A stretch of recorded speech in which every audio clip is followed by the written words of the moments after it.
ഒരു ഭാര്യയും ഭർത്താവും ക്ലിനിക്കിലേക്ക് വരുന്നു. ഭാര്യയാണ് സംസാരിച്ചു തുടങ്ങുന്നത്. ഭാര്യ ഭയങ്കര സങ്കടത്തിലാണ്. കല്യാണം കഴിഞ്ഞിട്ട് 8 കൊല്ലമൊക്കെ ആയി, 2 കുട്ടികളുണ്ട്. കല്യാണം കഴിഞ്ഞ് കുറച്ച് കാലത്തിന് ശേഷം ഭർത്താവ് ഗൾഫിൽ പോകുന്നു. ഒരുപാട് കാലം ഗൾഫിൽ തന്നെയായിരുന്നു. ഗൾഫിൽ പോയ സമയത്തൊക്കെ എപ്പോഴും വിളിക്കുകയും വീഡിയോ കോൾ ചെയ്യും കാര്യങ്ങളൊക്കെ ഉണ്ടായിരുന്നു. പക്ഷേ കുറച്ച് കഴിയുമ്പോൾ അത് പതുക്കെ പതുക്കെ ഇല്ലാതാവുകയും കാര്യങ്ങൾ അന്വേഷിക്കുന്ന രീതിയിലേക്ക് മാത്രമാവുകയും തീരെ റൊമാൻസ് ഇല്ലാതാവുകയൊക്കെ ചെയ്യുന്നു. പിന്നെ ഗൾഫിൽ നിന്ന് വന്നതിന് ശേഷവും ഭാര്യനോട് പ്രത്യേകിച്ച് താല്പര്യമൊന്നും കാണിക്കുന്നില്ല എന്നുള്ളതൊക്കെയാണ് സങ്കടം. അങ്ങനെ 1, 2 പറഞ്ഞ് അവർ വഴക്കാവുന്നു. അവസാനം ഡിവോഴ്സിൻ്റെ വക്കത്താണ് ഇപ്പോൾ ഉള്ളത്. അങ്ങനെ സംസാരിച്ച സമയത്ത് ഭാര്യനെ പുറത്തിരുത്തിയിട്ട് ഭർത്താവിനോട് സംസാരിക്കുമ്പോൾ ഭർത്താവ് പറയുന്നത്, എനിക്ക് ഭാര്യനോട് പ്രശ്നമൊന്നുമില്ല, എനിക്ക് അവളോട് പ്രശ്നമൊന്നുമില്ല, ആൾ ഭയങ്കര ഹാപ്പിയാണ്, എനിക്ക് അയാളുടെ ഭയങ്കര സ്നേഹം തന്നെയാണ്, എനിക്ക് ഒഴിവാക്കണം എന്നൊന്നുമില്ല എന്നുള്ള രീതിയിലൊക്കെയാണ് ഭർത്താവ് സംസാരിക്കുന്നത്. അപ്പോൾ ഭാര്യനോട് പ്രത്യേകിച്ച് താല്പര്യക്കുറവോ ഇഷ്ടക്കുറവോ ഒന്നും ഭർത്താവിൽ കാണുന്നില്ല. പക്ഷേ ഭാര്യ എങ്ങനെയാണ് പറയുന്നത്. അപ്പോൾ അവരുടെ ഒരു ലൈംഗിക ജീവിതത്തിലേക്ക് നോക്കുന്ന സമയത്ത് ഗൾഫിൽ പോയി വന്നതിന് ശേഷം ഒരു ലൈംഗിക താല്പര്യം ഭാര്യനോട് തീരെ കാണിക്കുന്നില്ല എന്നുള്ളതാണ് പ്രധാന പ്രശ്നം. അപ്പോൾ അതിൻ്റെ ഒരു റൂട്ട് നോക്കുന്ന സമയത്ത് സംഭവിച്ചത് എന്താണെന്ന് വെച്ച് കഴിഞ്ഞാൽ, ഭാര്യനോട് നല്ല താല്പര്യമൊക്കെ ഉണ്ടായിരുന്നു. ഗൾഫിൽ പോയ സമയത്തും ഭയങ്കര മിസ്സിങ്ങും കാര്യങ്ങളൊക്കെ ഉണ്ടായിരുന്നു, വീഡിയോ കോൾ ചെയ്യലൊക്കെ ഉണ്ടായിരുന്നു. പക്ഷേ ഒരു സെക്ഷൽ അറൗസൽ വരുമ്പോൾ, ലൈംഗിക ഉത്തേജനം വരുന്ന സമയത്ത് ഭാര്യ അടുത്തില്ലാത്തത് കൊണ്ട് തന്നെ സ്വാഭാവികമായിട്ടും പോൺ വീഡിയോസ് കാണാനും അത് കണ്ടിട്ട് മാസ്റ്റുർബേറ്റ് ചെയ്യാനൊക്കെ തുടങ്ങുന്നു.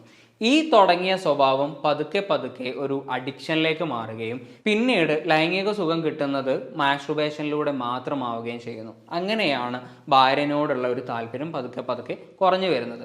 ഈ സംഗതി പക്ഷേ ഭാര്യനോട് പോലും അയാൾക്ക് ഷെയർ ചെയ്യാൻ പറ്റാത്ത ഒരവസ്ഥയിലായിരുന്നു. അയാൾക്ക് തന്നെ ഭയങ്കര ബുദ്ധിമുട്ടുള്ള ഒരവസ്ഥയിലായിരുന്നു. ഇത് ഒരു വേറൊരാളോട് പറയാനോ അല്ലെങ്കിൽ നല്ലൊരു ഡോക്ടറെ കാണിക്കാനോ ഉള്ള ഒരു മാനസികാവസ്ഥയും അയാൾക്ക് ഉണ്ടായിരുന്നില്ല. അങ്ങനെയാണ് ഈ പ്രശ്നം വല്ലാതെ വഷളാവുകയും ഇവർ തമ്മിൽ വഴക്കുകൾ ഉണ്ടാവുകയും അവസാനം ഡിവോഴ്സ് വരെ എത്തുകയും ചെയ്യുന്നത്. മാസ്റ്റുർബേഷൻ എന്ന് പറയുന്നത് സാധാരണഗതിയിൽ നോർമലായിട്ട് ആളുകൾ കാണുന്ന ഒരു പ്രക്രിയയാണ്. ലൈംഗിക ഉത്തേജനങ്ങൾ ഉണ്ടാകുന്ന സമയത്ത്, സെക്ഷൽ അറൗസൽ ഉണ്ടാകുന്ന സമയത്ത് സ്വാഭാവികമായിട്ടും ഒരു സെക്ഷൽ പാർട്ട്ണറും കൂടെ ഇല്ലാത്ത സമയത്ത് ആളുകൾ ചൂസ് ചെയ്യുന്ന ഒരു സെക്ഷൽ സാറ്റിസ്ഫാക്ഷന് വേണ്ടിയിട്ട് ആളുകൾ ചൂസ് ചെയ്യുന്ന ഒരു മെത്തേഡാണ് മാസ്റ്റുർബേഷൻ എന്ന് പറയുന്നത്. അത് നോർമലായിട്ടാണ് എല്ലാവരും കാണുന്നത്. അതുപോലെ തന്നെ ഇത് ഭയങ്കര കോൺട്രവേഴ്സി ആയിട്ടുള്ള ഒരു ടോപ്പിക്കും കൂടിയാണ്. അതായത് മാസ്റ്റുർബേഷൻ എന്ന് പറയുന്നത് ശരീരത്തിന് പ്രശ്നമുള്ളതാണോ, ശരീരത്തിന് നല്ലതാണോ, മാനസികാരോഗ്യം നിലനിർത്തുന്നതാണോ, മാനസികാരോഗ്യത്തിൽ പ്രശ്നങ്ങൾ ഉണ്ടാക്കുന്നതാണോ എന്നിങ്ങനെയുള്ള പല തിയറീസും അല്ലെങ്കിൽ പല സംവാദങ്ങളും നടക്കുന്നുണ്ട്. അപ്പോൾ മാസ്റ്റുർബേഷൻ നല്ലതാണോ മോശമാണോ എന്നുള്ള രീതിയിലേക്ക് പോകുന്നില്ല. എന്തിരുന്നു കഴിഞ്ഞാലും എന്തൊരു സംഗതിയും കൂടുതലായി കഴിഞ്ഞാൽ അത് പ്രശ്നമാണ് എന്നുള്ളതുപോലെ തന്നെ മാസ്റ്റുർബേഷൻ കൂടുതലാകുമ്പോഴും അത് കാര്യമായിട്ടുള്ള പ്രശ്നങ്ങൾ ഉണ്ടാകുന്നുണ്ട്. മാസ്റ്റുർബേഷൻ്റെ ഒരു നോർമൽ റേറ്റ് എത്രയാണ് എന്നുള്ളതിൻ്റെ ഒരു കണക്കുകളൊന്നും എവിടെയും പറയുന്നില്ല. ഇതൊരു നോർമലായിട്ട് തന്നെയാണ് എപ്പോഴും കാണപ്പെടുന്നത്. എന്നാലും ദിവസം 1 എന്നുള്ള രീതിയിലൊക്കെയാണ് മാസ്റ്റുർബേഷൻ എന്നുണ്ടെങ്കിൽ പ്രത്യേകിച്ച് പ്രശ്നമൊന്നുമില്ല എന്നുള്ള രീതിയിലും ആളുകൾ സംസാരിക്കാറുണ്ട്. ദിവസം മാസ്റ്റുർബേറ്റ് ചെയ്യുന്നത് പ്രശ്നമാണ് എന്നുള്ള രീതിയിലും ആളുകൾ സംസാരിക്കാറുണ്ട്. എന്നിരുന്നാലും മാസ്റ്റുർബേഷൻ ഒരു അബ്നോർമൽ രീതിയിലേക്ക് മാറുന്നത് എപ്പോഴാണെന്ന് വെച്ച് കഴിഞ്ഞാൽ, ഒരു ദിവസം തന്നെ പല വട്ടം മാസ്റ്റുർബേറ്റ് ചെയ്യേണ്ടി വരികയും അത് വ്യക്തി ജീവിതത്തിന് കൂടുതലായിട്ട് ബാധിക്കുകയും ചെയ്യുമ്പോഴാണ്. വ്യക്തി ജീവിതം എന്ന് പറയുമ്പോൾ ആളുകൾ കൂടിയിരിക്കുന്ന സ്ഥലത്ത് നിന്ന് പെട്ടെന്ന് ഒറ്റക്കാവാനും മാസ്റ്റുർബേറ്റ് ചെയ്യാനും തോന്നുക, ഒരു സെക്ഷൽ പാർട്ട്ണർ ഉണ്ടായിട്ടും ഒരു സെക്ഷൽ റിലേഷൻഷിപ്പ് മെയിൻറ്റെയിൻ ചെയ്യാൻ പറ്റാതെ അല്ലെങ്കിൽ ലൈംഗിക ബന്ധത്തിൽ ഏർപ്പെടാൻ പറ്റാതെ മാസ്റ്റുർബേഷനിലൂടെ മാത്രം ലൈംഗിക സുഖം കിട്ടുക, അതുപോലെ തന്നെ എപ്പോഴും ഒറ്റക്കാവാൻ വേണ്ടിയിട്ട് താല്പര്യം കാണിക്കുക, ഈ മാസ്റ്റുർബേറ്റ് ചെയ്യാൻ വേണ്ടിയിട്ട് പോൺ വീഡിയോസ് കൂടുതലായിട്ട് കാണുക, ഇത് സാമൂഹിക ജീവിതത്തിനെയും അതുപോലെ തന്നെ ജോലി സംബന്ധമായിട്ടുള്ള കാര്യങ്ങളെയും ബാധിക്കുക.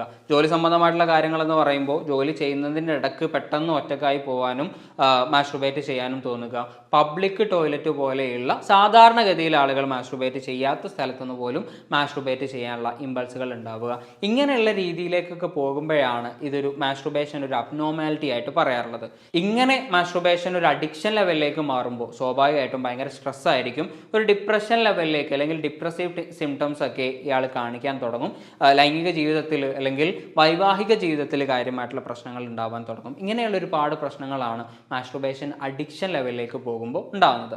നമ്മൾ നേരത്തെ പറഞ്ഞതുപോലെ മാസ്റ്റുർബേഷൻ സാധാരണഗതിയിൽ സംഭവിക്കാറുള്ളത് ലൈംഗിക ഉത്തേജനങ്ങൾ ഉണ്ടാകുന്ന സമയത്താണ്, സെക്ഷൽ അറൗസൽ ഉണ്ടാകുന്ന സമയത്താണ്. പക്ഷേ മാസ്റ്റുർബേഷൻ അഡിക്ഷൻ ആവുന്ന സമയത്ത് ഇങ്ങനെ ലൈംഗിക ഉത്തേജനങ്ങൾ ഇല്ലാതെ ഒരു സെക്ഷൽ അറോസലും ഇല്ലാതെ പോലും മാസ്ട്രുബേറ്റ് ചെയ്യാനുള്ള ഒരു ടെൻഡൻസി ഉണ്ടാവുകയും അത് പിന്നീട് ഭയങ്കര കുറ്റബോധം ഉണ്ടാക്കുകയും ചെയ്യും. ഈ ഭയങ്കരമായിട്ടുള്ള ഒരു അഡിക്ഷൻ ലെവലിലേക്ക് ഇത് മാറുന്നത് എപ്പോഴാണെന്ന് വെച്ച് കഴിഞ്ഞാൽ ഒരു അഡോളസെന്റ് ലെവലിലൊക്കെ ആവുന്ന സമയത്ത് സെക്ഷൽ എക്സൈറ്റ്മെന്റ് കൂടുന്ന സമയത്ത് പോൺ വീഡിയോസ് അധികമായിട്ട് കാണുന്നത് കൊണ്ട്, അല്ലെങ്കിൽ ചില സമയത്തൊക്കെ ടെൻഷൻ വല്ലാതെ കൂടുന്ന സമയത്ത്, ഒരു ഭയങ്കര സ്ട്രെസ്ഡ് ആവുന്ന സമയത്തൊക്കെ ആ ഒരു ടെൻഷൻ റിലീഫിന് വേണ്ടിയിട്ട് പോൺ വീഡിയോസ് കാണുകയും അല്ലെങ്കിൽ മാസ്ട്രുബേഷൻ യൂസ് ചെയ്യുന്ന ആളുകളൊക്കെ ഉണ്ട്. അപ്പോൾ ഇങ്ങനെയൊക്കെ ആകുന്ന സമയത്താണ് സാധാരണഗതിയിൽ മാസ്ട്രുബേഷൻ ഒരു അഡിക്ഷൻ ലെവലിലേക്ക് മാറിപ്പോവാറുള്ളത്. ഇങ്ങനെ വന്ന സംഗതികൾ പിന്നെ ടെൻഷൻ ഇല്ലാത്ത സമയത്തും അല്ലെങ്കിൽ സെക്ഷൽ അറൗസൽ ഇല്ലാത്ത സമയത്തും ഒരു ശീലമായി പോകുന്ന രീതിയിലേക്കാണ് മാറിപ്പോകാറുള്ളത്. അപ്പോൾ മാസ്ട്രുബേഷൻ ഒരു അബ്നോർമൽ രീതിയിലേക്ക് മാറുമ്പോൾ സ്വാഭാവികമായിട്ടും ഭയങ്കര സ്ട്രെസ് ഉണ്ടാവുകയും വ്യക്തി ജീവിതത്തിനെയും ദാമ്പത്യ ജീവിതത്തിനെയും അതുപോലെ തന്നെ സാമൂഹിക ജീവിതത്തിനെയും ഇത് ബാധിക്കാൻ തുടങ്ങുകയും ചെയ്യും. നേരത്തെ പറഞ്ഞ കേസിലുള്ളതുപോലെ തന്നെ ദാമ്പത്യ ജീവിതത്തിൽ താല്പര്യമില്ലാതാവുകയൊക്കെ ചെയ്യും, തമ്മിൽ പ്രശ്നങ്ങൾ ഉണ്ടാവുകയൊക്കെ ചെയ്യും. അപ്പോൾ മാസ്ട്രുബേഷൻ അധികമാകുന്നുണ്ട് അല്ലെങ്കിൽ അബ്നോർമൽ ലെവലിലേക്ക് മാറുന്നുണ്ട് എന്ന് തോന്നിക്കഴിഞ്ഞാൽ നല്ലൊരു സൈക്കോളജിസ്റ്റിനെ കാണുകയും ട്രീറ്റ്മെൻറ്റ് എടുക്കുകയും ചെയ്യുക. വേറൊരു ടോപ്പിക്കുമായിട്ട് അടുത്ത വീഡിയോയിൽ കാണാം.